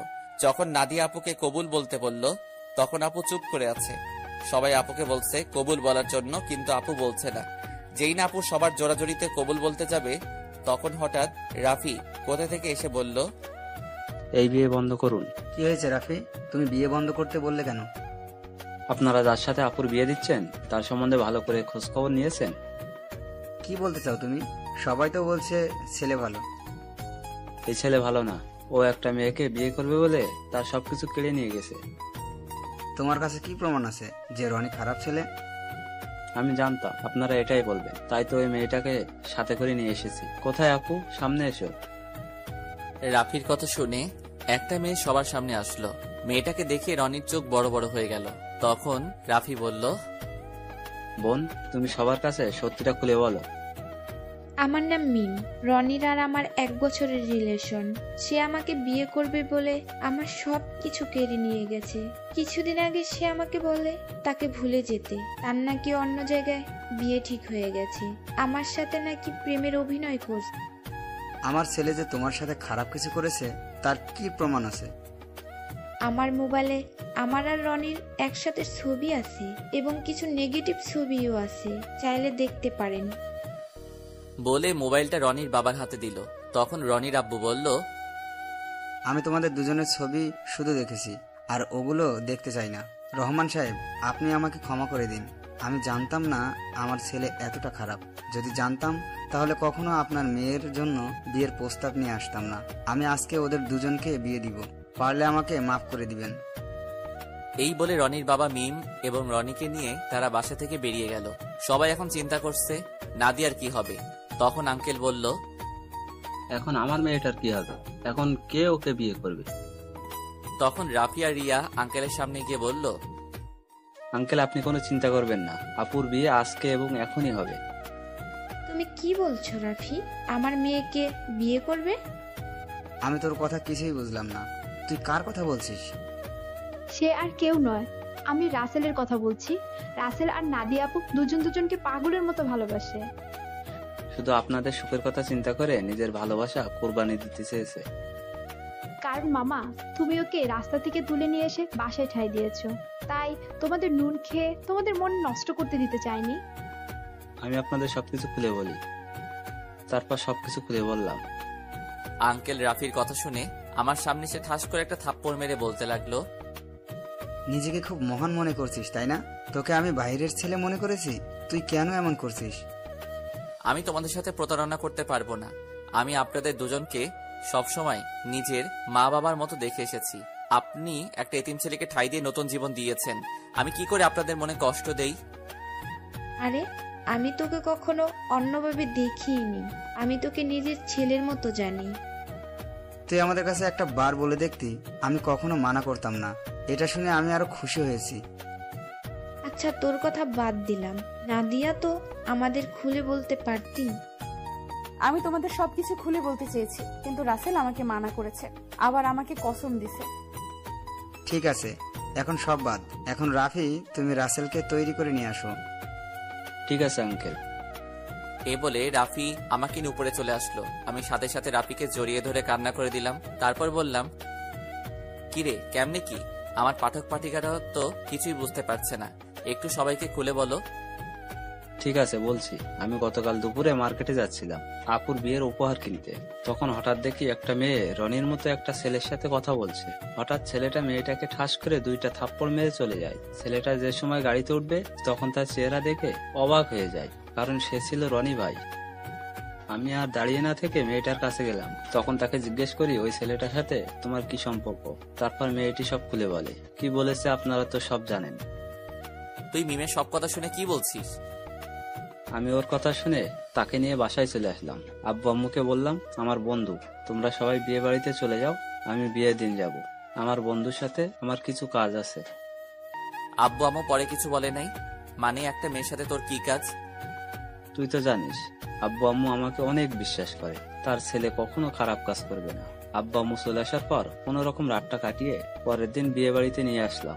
আমি সবার সামনে রনির মুখোশ খুলে দেওয়ার জন্য বিয়ের দিন মিমকে নিয়ে আসি। আজকে তোর কারণে আমার ভালোবাসার মানুষকে আপন করে পেয়েছি। তোর এই ঋণ কখনো শোধ করতে পারবো না। হয়েছে, তোর ঋণ শোধ করা লাগবে না, শুধু আমার একটা হেল্প করে দিতে হবে। বল, তোর কি হেল্প লাগবে? আমার সাথে একটা মেয়ে দাঁড়িয়ে যখন আঙ্কেলের সাথে কথা বলছে, ওই মেয়েটাকে আমার পছন্দ হয়েছে। ওর সাথে আমার লাইনটা ক্লিয়ার করে দিবি। তার মানে তুই রিয়ার কথা বলছিস? আরে তোকে তো ওর কথা বলছি। মানে? আমি তো কিছুই বুঝতে পারছি না। তোকে বলছি না, আমাকে আপুর মামাতো বোন রিয়া প্রপোজ করছে, এই সেই মেয়ে। কি? তার মানে ওই সেই রিয়া? কিন্তু চেহারা তো কিন্তু মার্শাল্লাহ। এখন আমার সাথে লাইনটা করে দে। ঠিক আছে, দিব। আগে আমার বিয়েটা শেষ হোক। ঠিক আছে, এখন ফ্রেশে আয়, আমাদের জন্য সবাই অপেক্ষা করছে। আমি আর কোনো কথা না বলে ওয়াশরুমে ঢুকে ফ্রেশ হয়ে একটা পাঞ্জাবি গায়ে দিয়ে রাফির সাথে নিচে চলে আসলাম। আমাকে নিয়ে আপুর পাশে নিয়ে বসালো। তখন আপু আমার কানের কাছে মুখ এনে বলল, আজকে তোর খবর আছে, শুধু বিয়েটা হয়ে যেতে দে। তুই আমাকে অনেক কষ্ট দিয়েছিস। সেটা বাসর ঘরে দেখা যাবে। আমিও কিন্তু কম কষ্ট পাইনি। কাজী বিয়ে পড়ানো শুরু করলো। আগে আপুকে কবুল বলতে বলল, আপু সাথে সাথে কবুল বলে ফেললো। সবাই মুচকি মুচকি হাসছে। এবার আমাকে বলতে বলল, কিন্তু আমি বলছি না, আমি আপুকে একটু লাগানোর জন্য দেরি করছি। আপু আমাকে কনুই দিয়ে গুতা দিল। আমি সাথে সাথে কবুল বলে ফেললাম। সবাই জোরে জোরে হাসা শুরু করলো। তারপর কাজী মোনাজাত ধরলো। সবাই আমাদের জন্য দোয়া করলো। তারপর সবাই খাওয়া দাওয়া করে বাসায় চলে গেল। আব্বু আম্মু আমার কাছ থেকে বিদায় নিয়ে চলে গেল। রাফি আমার সাথে থেকে গেল। এখন আমি আর রাফি ছাদে বসে আছি। ছাদে আসার সময় রিয়াকে বলেছি ছাদে আসার জন্য।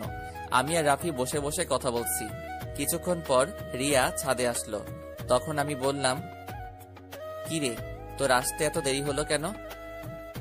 দেরি কি আর এমনি হয়েছে? তোর বাসর ঘর সাজাতে দেরি হয়ে গেছে। এখন বল কি জন্য ডাকলি? আজকে বিয়ে বাড়িতে একটা ছেলে তোকে দেখে পছন্দ করে, সে নাকি তোর সাথে প্রেম করতে চায়। আমার কথা শুনে রাফি মাথা নিচু করে ফেলছে। তখন রিয়া বলল, ছেলেটা কি জানতে পারি? সে আর কেউ নয়, আমার কলিজা, আমার জানের বন্ধু রাফি। তাহলে না বলে তোকে বলতে বলছে কেন? আসলে আজ পর্যন্ত রাফি কোনো মেয়ের সাথে প্রেম করে নাই। কেন জানি তোকে দেখে পছন্দ হয়, কিন্তু লজ্জার কারণে বলতে পারছে না, তাই আমাকে বলল তোর সাথে লাইন করে দেওয়ার জন্য। ঠিক আছে, তুই রুমে যা। আপু রুমে তোর জন্য অপেক্ষা করছে বাসর ঘরে।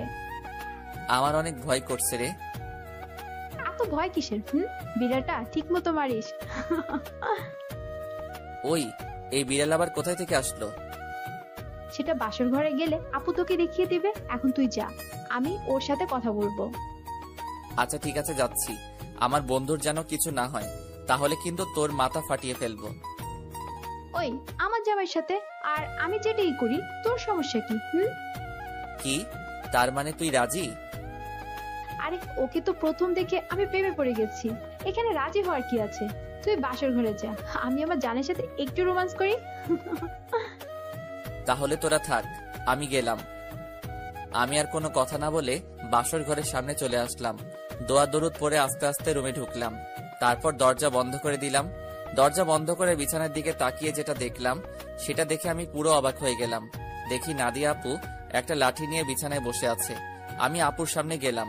তখন আমি বললাম, আপু, তুমি লাঠি নিয়ে বসে আছো কেন? ঠাস করে একটা বাড়ি মেরে দিল। তখন আমি বললাম, তুমি আমাকে মারলে কেন? প্রথমে আপু বললি কেন? আপুকে আপু বলবো না তো কি বলবো? আবার ঠাস করে আরেকটা বাড়ি মারলো। তখন নাদিয়া বলল, আর একবার যদি আপু বলে ডাকিস তাহলে তোর মাথা ফাটিয়ে দেব। এখন থেকে আমার নাম এবং তুমি করে বলবি। তুমি করে তো সব সময় বলি, কিন্তু নাম ধরে কিভাবে বলবো? তুমি তো আমার থেকে বড়।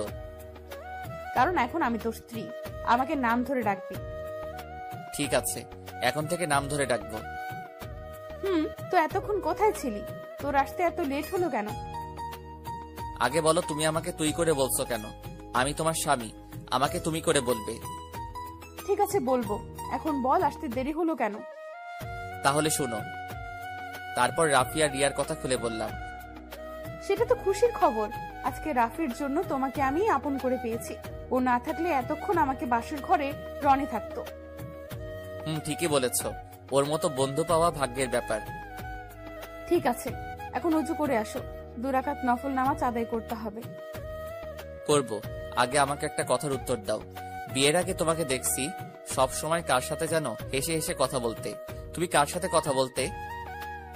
নাদিয়া আমার কথা শুনে হাসতে হাসতে বলল, আরে পাগল, এটা আমি অভিনয় করছি। আমি তোমার সামনে মোবাইল নিয়ে অন্য ছেলের সাথে কথা বলার অভিনয় করছি এবং তোমাকে এড়িয়ে চলছি।